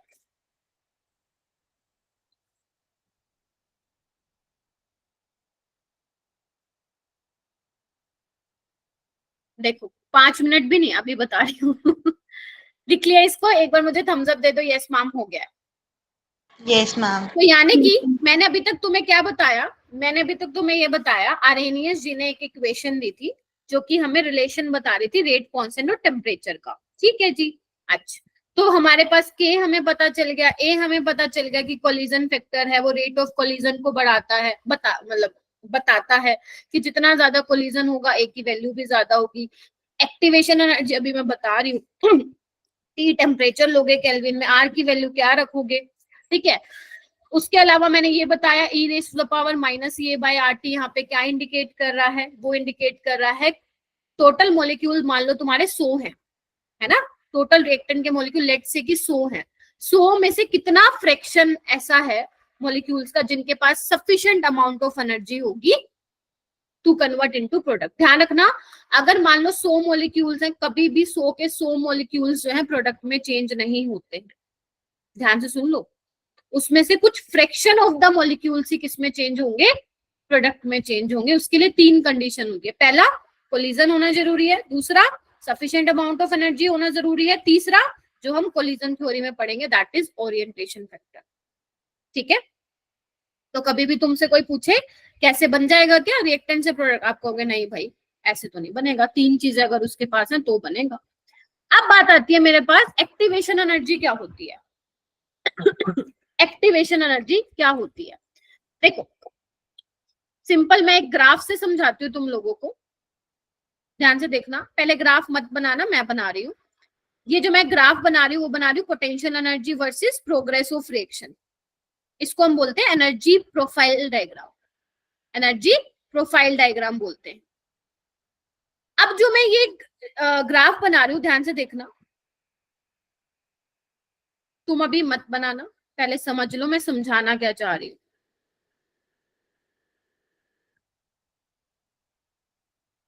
मैंने एक ग्राफ बना दिया, ठीक है। अच्छा, ये मेरे पास क्या है? रिएक्टेंट है, ये मेरे पास प्रोडक्ट है, देख पा रहे हो? मान लो ये मेरे पास रिएक्टेंट है, ये प्रोडक्ट है, ठीक है जी।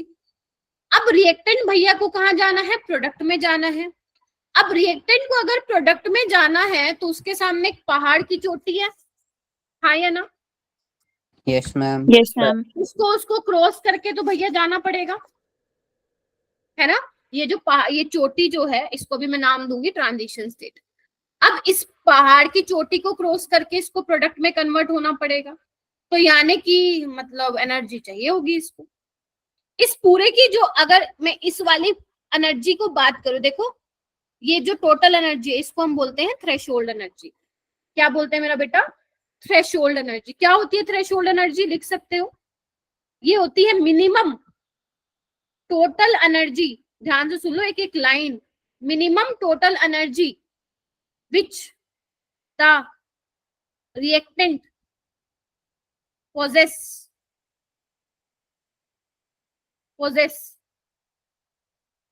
in order to convert, क्या convert? Reactant into product.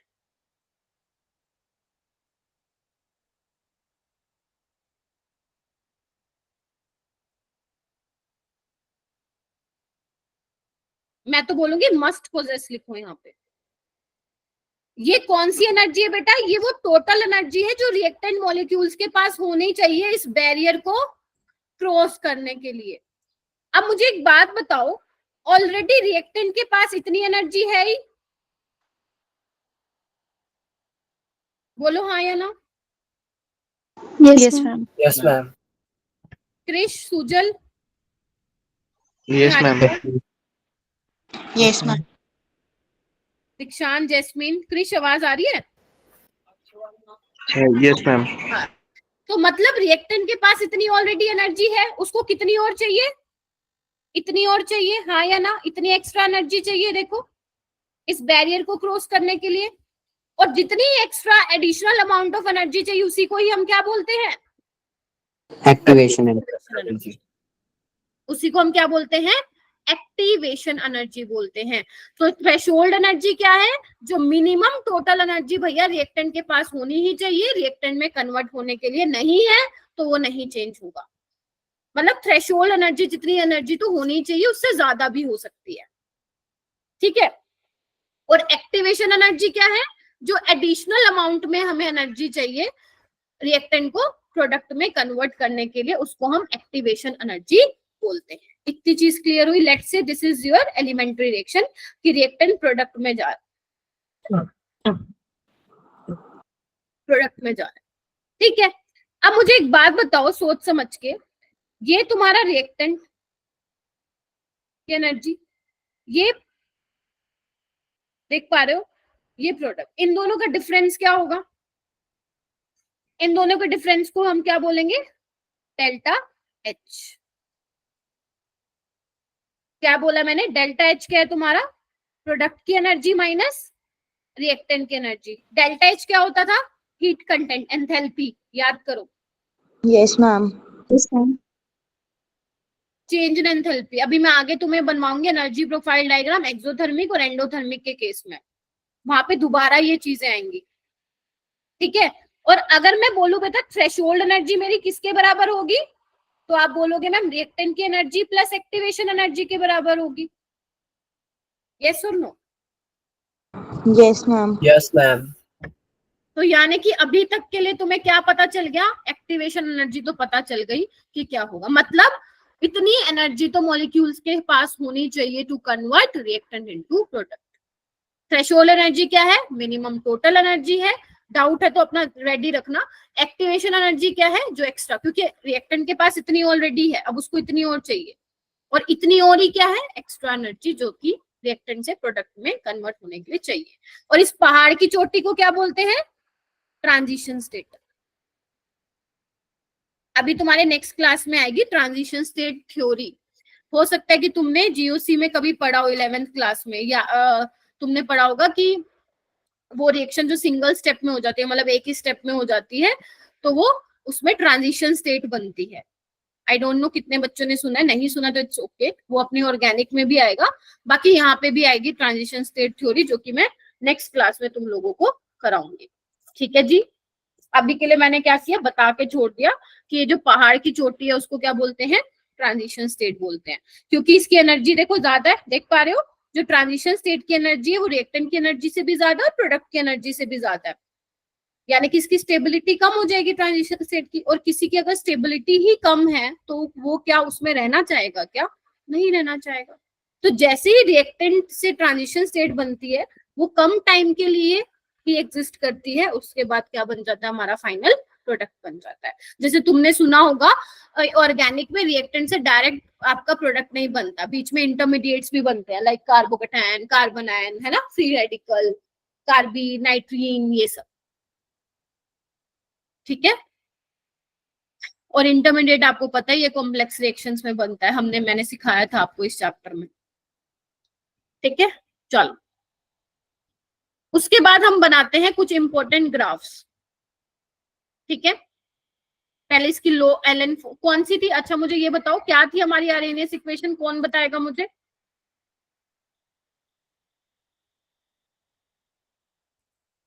Ishita बताएगी। Yes Ishita. AE raised to power minus EA upon RT. Very good. And बच्चों आई रिक्वेस्ट यू ऑल कि आप लोग अगर स्टार्टिंग में क्लास में थोड़ा एक्टिव रहते तो थ्रू आउट द क्लास रखो, अपने आप को एक्टिव रखो। 3 घंटे तो आपको क्लास के लिए निकालना ही है। ऐसा नहीं है कि आप 5:15 बजे क्लास लेने लगते हो कि 8 बजे तक जाते जाते आप एकदम एग्जॉस्ट हो जाते हो। ऐसा नहीं होना चाहिए। जो क्लास में आप लोगों का एक्टिव पार्टिसिपेशन क्लास के स्टार्टिंग में रहता है, सेम पार्टिसिपेशन मैं एक्सपेक्ट करती हूँ 8:30 तक का। और ये टॉपिक इंपॉर्टेंट है भाई, जबरदस्त इंपॉर्टेंट है। अगर केमिकल काइनेटिक्स के एक शिफ्ट में 2 क्वेश्चन आ रहे हैं तो एक क्वेश्चन तुम्हें अरेनियस इक्वेशन से मिलने वाला है। जितनी क्वेश्चन की प्रैक्टिस मैंने तुम्हें फर्स्ट ऑर्डर की करवाई है उतनी ही मैं तुम्हें अरेनियस की करवाऊंगी। तो इसीलिए थोड़ा सा पार्टिसिपेशन रखो मेरा बेटा, मजा नहीं आएगा। ठीक है, इसकी एलएन फॉर्म ले लो। अगर मैं मान लो दोनों तरफ एलएन ले लूं तो क्या हो जाएगा, LN K is equal to यही हो जाएगा। एलएन एम इंटू एन क्या होता है, LN M plus LN N. बोलो यस बोलो बोलो। Yes ma'am. Yes ma'am. अब एलएन ई तो तुम लोगों को पता ही है, नेचुरल लॉग 1 के बराबर होता है एलएन। अच्छा अरे मैं के क्यों लिख रही हूँ, एलएन ए। बोलो ना, बोलते नहीं रहे। ठीक है, तो क्या हो जाएगा, LN K is equal to LN A minus E A by R T. तो ये तुम्हारी क्या हो गई मेरा बेटा, एलएन की फॉर्म हो गई। इसको लॉग में भी चेंज कर सकते हो। एलएन को मैं क्या लिख सकती हूँ, 2.303 लॉग लिख सकती हूँ। Yes ma'am. तो इसको चेंज कर देते हैं, क्या हो जाएगा 2.303 लॉग बेस 10। इसको भी ये लिख दो माइनस ये बाय आर टी। अब मैं क्या करूं, 2.303 से दोनों साइड डिवाइड कर दूं तो क्या बन जाएगा, log k is equal to log a minus E A by 2.303 R T बन जाएगा मेरा बेटा। बहुत इंपॉर्टेंट चीज बता दी मैंने। कंफर्म कीजिए 17 के 17 बच्चे। Yes ma'am. Yes ma'am. Yes ma'am. ठीक है, यस, बहुत बढ़िया। अब मैं क्या कर रही हूं, ध्यान से देखना। मेरे पास क्या आ गई, 2 इक्वेशन आ गई, LN K is equal to LN A minus E A by R T. एक मेरे पास आ गई log के इज इक्वल टू, ध्यान रखना log में 2.303 आता है, कहीं नहीं लगाओ। अब क्या होगा, मैं एक ग्राफ प्लॉट कर रही हूँ एलएन के वर्सेस 1/t के बीच में, और एक ग्राफ प्लॉट कर रही हूँ log के वर्सेस 1/t के बीच में। तो अब एक बात बताओ, एलएन के क्या है, वाई एक्सिस पे है, और 1/t क्या है, एक्स एक्सिस पे है। तो स्लोप क्या हो जाएगा, माइनस ये बाय आर, नेगेटिव होगा तो ऐसा कुछ आएगा। अरे डेटा बना दिया, नेगेटिव आएगा स्लोप। और इंटरसेप्ट क्या आएगा, एलएन ए आएगा, एलएन ए। और स्लोप क्या आएगा, माइनस ये बाय आर। और यहाँ पे क्या होगा, यहाँ पे भी यही ग्राफ आएगा। इंटरसेप्ट log क्या आएगा, log a आएगा, और स्लोप क्या आएगा, माइनस ये बाय 2.303 आर। कंफर्म कीजिए। Yes ma'am. Yes ma'am. Yes ma'am.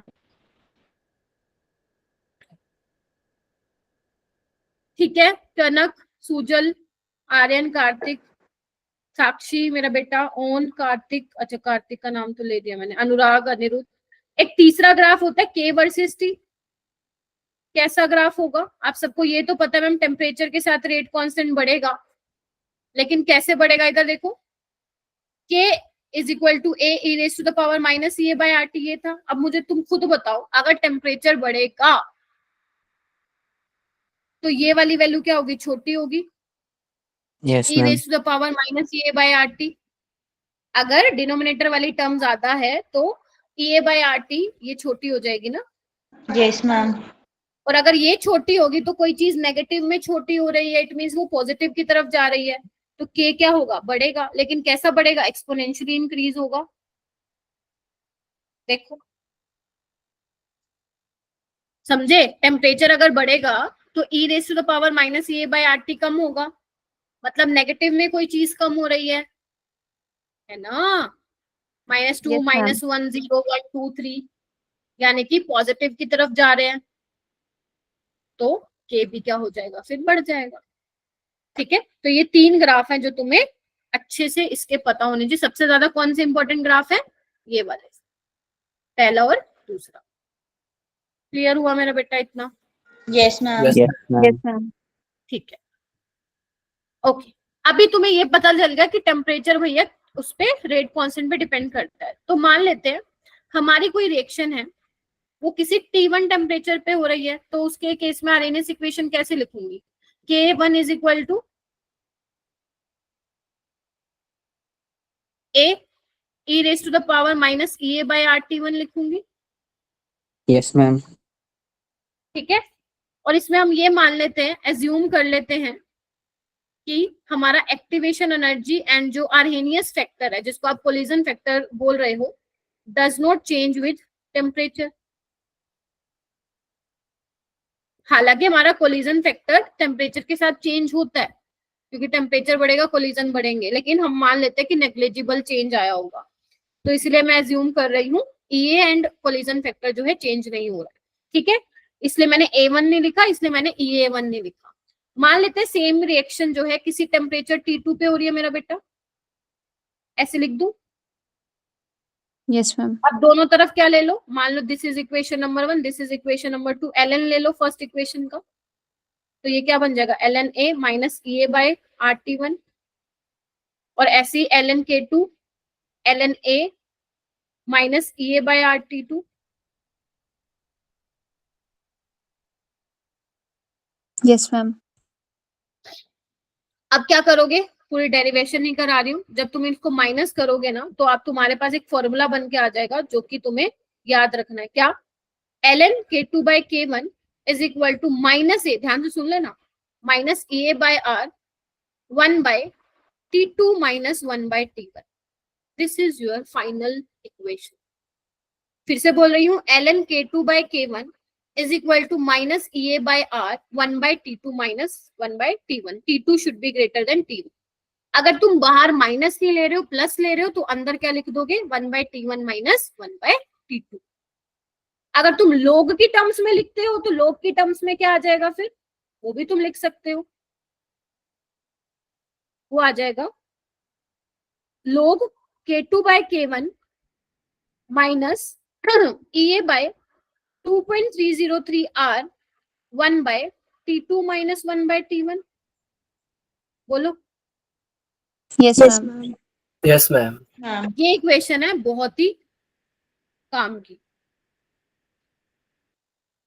अब ये टॉपिक ऐसा है, यहाँ से थ्योरेटिकल सवाल भी बनेगा। मैं आज आप लोगों को कह रही हूँ ना, असाइनमेंट बना के दूंगी, क्योंकि मुझे उसमें अच्छा खासा टाइम चाहिए होगा, क्योंकि मैं उसमें अच्छे क्वेश्चंस डालूंगी, तो मैं रात को आपको भेजूंगी 11-12 बजे के आसपास।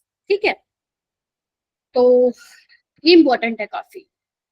ठीक है, तो ये आपको ध्यान रखना है। आई मतलब डेरिवेशन तो आप कर लोगे, माइनस करके आराम से निकाल लोगे, लेकिन मेन है कि आपको इक्वेशन याद होनी चाहिए। मैं फिर बोल रही हूँ, माइनस अगर बाहर लगा रहे हो तो अंदर 1 by T1 minus 1 by T2 लगा देना। ठीक है, अगर आप माइनस बाहर ले रहे हो तो 1 by T2 minus 1 by T1, अगर आप बाहर पॉजिटिव ले रहे हो प्लस EA बाय R ले रहे हो, तो अंदर क्या होगा, 1 by T1 minus 1 by T2। लेकिन ध्यान रखना T2 क्या होगा, ग्रेटर देन T1 होगा। और ध्यान रखना टेम्परेचर को यहाँ पे आप केल्विन में पुट करेंगे, पता चले सेल्सियस में लेके बैठ गए, आंसर गलत आएगा। R क्या है, गैस कांस्टेंट, जूल पर मोल पर केल्विन में लोगे तो 8.314 लोगे, किलो जूल में लोगे तो 1000 से डिवाइड कर देना, कैलोरी में लोगे तो वैल्यू 2 लोगे। और K2 K1 क्या है, K2 है rate constant eight T2 temperature, K1 क्या है rate constant eight T1 temperature. इतना क्लियर हुआ सबको? Yes, ma'am. चलो एक क्वेश्चन करवाती हूँ एडवांस का। कहने को ये एडवांस का है, बट ये जेई में आ चुका है। कहने का है क्योंकि जो पुराने एडवांस के क्वेश्चन होते हैं वो जेई में रिपीट कर देते हैं ये लोग, अगर वो थोड़ा सा सही है। मैं करवा रही हूँ इसको। आपके पास फर्स्ट ऑर्डर रिएक्शन है, temperature T dependent rate constant was found to the equation. मतलब वो ये बोल रहे हैं कि टेम्परेचर रेट कांस्टेंट के साथ कुछ इस तरीके से डिपेंड कर रहा है, और ये इक्वेशन आ गई है ना। आपको बोल रहा है कि आप A बता दो, आपको बोल रहा है कि आप एक्टिवेशन एनर्जी निकाल दो, और आपको ये बताना है इन चारों ऑप्शन में से कौन सा ऑप्शन जो है वो करेक्ट होगा। क्वेश्चन समझ में आया क्या पूछ रहा है वो, या नहीं आया कुछ भी? क्या दिख रहा है आपको? ए पूछ रहा है और ये पूछ रहा है। अब ए कैसे निकाल के आओगे? क्रिश कैसे निकाल के आओगे ए? क्या यूज करूं मैं यहाँ पे?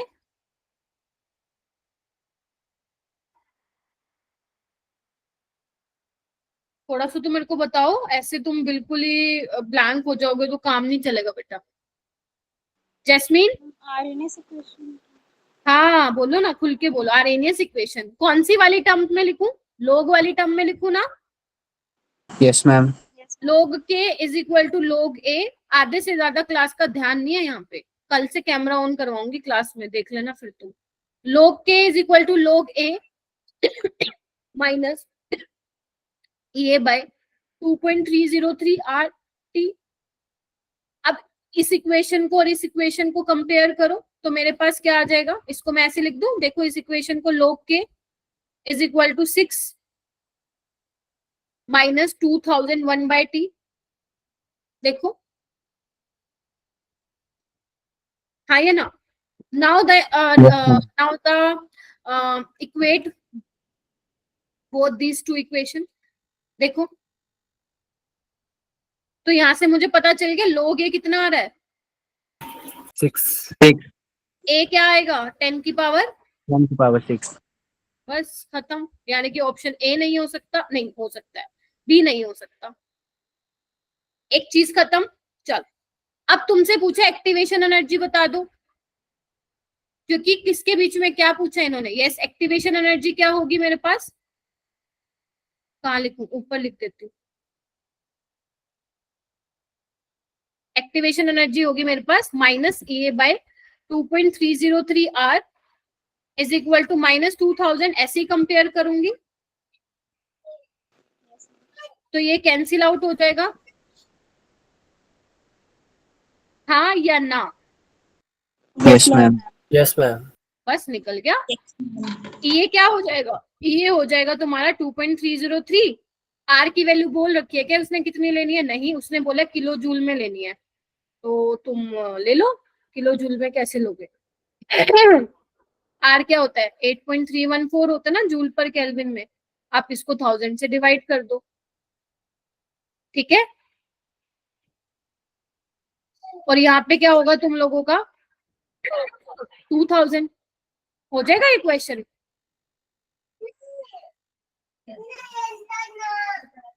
मैम कैलकुलेट करके बताओ कितना। कैलकुलेट करके बताओ मेरा बेटा कितना आ रहा है। और एक अच्छी बात बताऊं, अच्छी बात ये है, एक काम करो 25/3। चलो पहले ये सॉल्व कर लो, फिर तुम्हें एक अच्छी बात बताती हूँ इसकी। मैम डी आ रहा है। बताओ कितना आ रहा है? 38.3 किलो जूल। 38.3 यानी कि डी ऑप्शन हो रहा है। आ जाएगा, कर लोगे? Yes yes ma'am. आप इस क्वेश्चन को, मतलब इस क्वेश्चन की कैलकुलेशन को थोड़ा ऐसे भी आसान कर सकते हो जब मैं आगे आने वाले क्वेश्चंस तुम्हें दूंगी। तो 8.314 को मैं लिख देती हूँ यहाँ पे, 25/3 भी लिख सकते हो, ठीक है? तुम्हारी कैलकुलेशन बहुत जगह जेई में आसान हो जाएंगी, ठीक है? 8.314 को तुम 25/3 भी लिख सकते हो फॉर सिंप्लीफाई योर कैलकुलेशन। हाँ, मेरे को एक चीज और बताना है। एक ना क्वेश्चन पूछा था, शायद पता नहीं दीक्षांत तुमने पूछा था, वो हाफ लाइफ वाला, जिसका तुम कह रहे थे आंसर 24 आएगा, जबकि शायद इशिता ने निकाल के दिया था 30। अब एक चीज उसमें ध्यान रखना, उसका आंसर 24 है एनटीए के आंसर की के हिसाब से, तुम लोग निकाल रहे हो 30। तो उसमें पता है क्या गलती हो सकती है तुम लोगों से? ध्यान रखना, इंटीजर बेस्ड में कभी भी तुम अप्रोक्सीमेशन नहीं ले सकते। ये बहुत बड़ा डिसएडवांटेज है। की वैल्यू 0.5 लेके करी थी ना, क्योंकि मैंने तुम्हें Yes, सिखा रखा है ma'am. लोग 3.5 था, लेकिन वो वहां काम आएगी तुम्हारी जब तुम्हारे 4 ऑप्शन दे रखे हो और ज्यादा गैप हो, वहां पे तुम्हें log 3 की वैल्यू 0.477 लेनी पड़ेगी, log 2 की वैल्यू 0.30 लेनी पड़ेगी, 0.3010, तब तुम्हारा 24 के आसपास आंसर आएगा। ये उसमें डिसएडवांटेज वाली चीज हो जाती है थोड़ी इंटीजर बेस्ड में। यस मैम, चेक ठीक है, किया था। ये क्वेश्चन हो जाएगा क्या? हाँ, ये क्वेश्चन Yes, हो ma'am. जाएगा। चलो चलो ये वाला क्वेश्चन करो, फिर तुम्हारी छुट्टी भी करो बस। अरे काफी सारे क्वेश्चन है भाई, चलो ये कर लो, फिर बाकी मैं कल करा दूंगी। कल हम पढ़ेंगे फिर ट्रांजिशन स्टेट थ्योरी।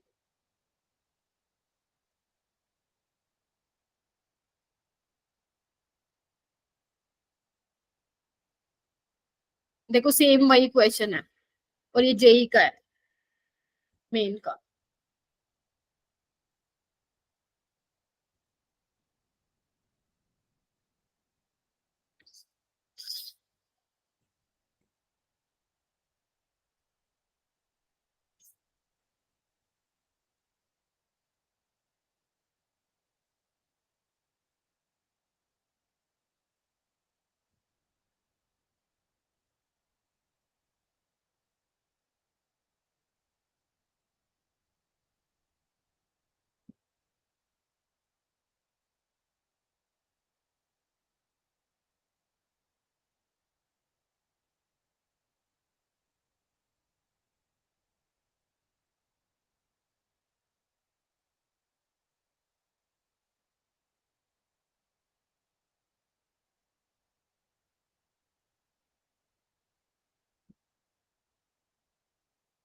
हुआ? अच्छा आंसर निकाल रहे होगे ना तुम लोग।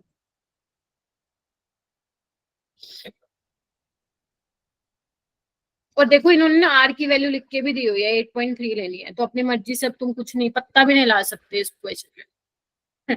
जब उसने दे दिया ना तो इतनी ही लेनी है। क्या है आंसर? क्रिश, अक्षिता, कनक, सुजल, रिजुल, जैस्मीन, निहारिका, इशिता, बताओ। 166 into 10 raised to power 4. कितना आ रहा है? 166 into 10 raised to power 4 joule पर Yes, ma'am. Yes, ma'am. आपसे पूछा क्या है वैसे? एक्टिवेशन एनर्जी पूछा है ना, निकालनी पड़ेगी। ln k is equal to ln a minus A by R T. Krish आ गया तुम्हारा आंसर? आयुष, कार्तिक? कर रहे हैं मैम ये। अच्छा चलो करो, कर लो फिर।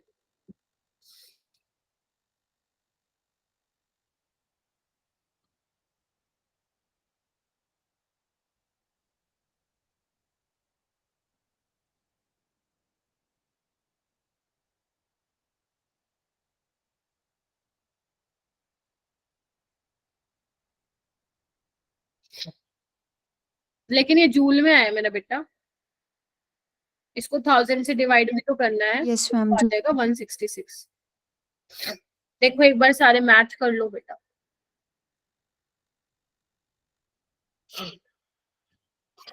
आ गया? Yes ma'am. Yes, ma'am. Yes, ma'am. ठीक है, ये वाला क्वेश्चन ट्राई करना, मैं कल आके करवाऊंगी, अदरवाइज ये वाला क्वेश्चन भी ट्राई करना, मैं आके करवाऊंगी। और नेक्स्ट क्लास में हम चलेंगे फिर ट्रांजिशन स्टेट थ्योरी, ठीक है। एंड इसके बाद आगे ये तो कल करवाऊंगी सारा, तो डीपीपी मैं तुम्हारे ग्रुप में शेयर कर दूंगी आज, ठीक है। चलो, तो आज बेसिकली अपन ने क्या क्या करना है ध्यान। सूडो, एक तो सूडो फर्स्ट ऑर्डर रिएक्शन ध्यान रखनी है, टेम्परेचर कोफिशिएंट, ठीक है, ये ध्यान रखना है। ये क्या होता है, क्या बताया था मैंने, कि अगर आप रिएक्शन को 10 डिग्री से इंक्रीज कर रहे हो, टेम्परेचर 10 डिग्री सेल्सियस से, तो आपका रेट क्या हो जाएगा, और रेट कांस्टेंट 2 to 3 टाइम्स हो जाएगा। तो आप ये फॉर्मूला आप क्या करेंगे, ध्यान में रखेंगे, सेम फॉर रेट कांस्टेंट, ठीक है। उसके अलावा आरेनियस इक्वेशन ध्यान रखेंगे, एलएन की टर्म्स में भी लिखेंगे, और लोग की टर्म्स में भी ध्यान रखना है, ठीक है मेरे बच्चों। Yes ma'am. Yes ma'am. Minus A by R T. और ये हो जाएगा माइनस ये बाय 2.303 RT। ठीक है, और स्लोप क्या हो जाएगा, निकालोगे ln k वर्सेस 1/t का, बताओ। ये बाय यार माइनस ये बाय आर, ये बाय आर नहीं, वो गलत हो जाएगा फिर।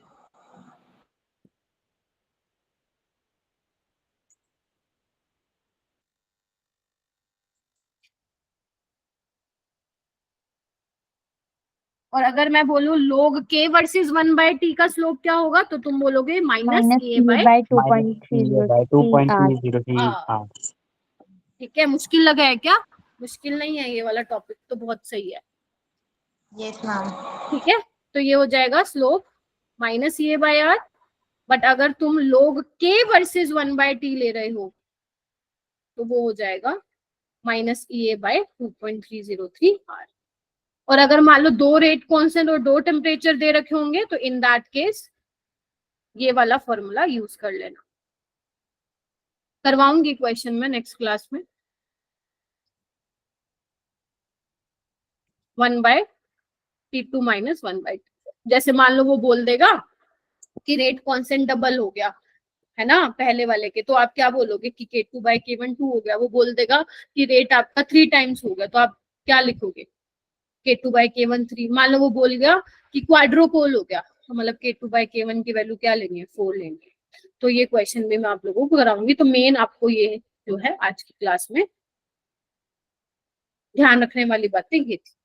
ठीक है, अब मैं आप लोगों से कब मिलूंगी, फिर सैटरडे में मिलूंगी। और सैटरडे को फिर मैं यहीं से ही कंटिन्यू करवाऊंगी ट्रांजिशन स्टेट थ्योरी, आगे energy profile diagram, catalyst questions करेंगे और बस। ठीक है, तो डीपीपी मैं आप लोगों को रात को देती हूँ। ठीक है जी। Yes ma'am. हाँ, और आपके लोगों के डाउट्स क्लियर हो गए, वो वाले जो आप लोग पूछ रहे थे डीपीपी वाले, जो मैंने वो 17 क्वेश्चंस दिए थे परसों, वो हो गए तुम सबके? यस मैम ऑलमोस्ट हो गए। ऑलमोस्ट हो गए, बच्चे हुए भी कर लो भाई।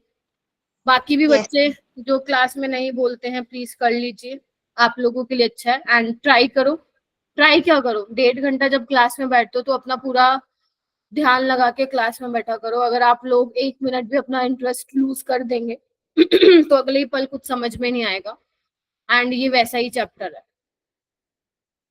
ठीक है, तो पूरा ध्यान लगा के क्लास में बैठा करो भाई। 1.5 घंटा, सिर्फ 6 से 7 बच्चे मेरी बात सुनते हैं, बाकी बच्चे नहीं सुनते हैं। ठीक है, तो वो 6-7 कन्वर्ट होना चाहिए 17-18 में। ठीक है, 20 बच्चे अपने रेगुलर है तो आई वोंट ये जो 20 स्टूडेंट्स है, क्योंकि बेटा अगर आप क्लास लगाने आ रहे हो इसका मतलब आप लगाना चाहते हो। सीधी सी बात है, अगर आप क्लास लगाने आ रहे हो तो it means you are serious about your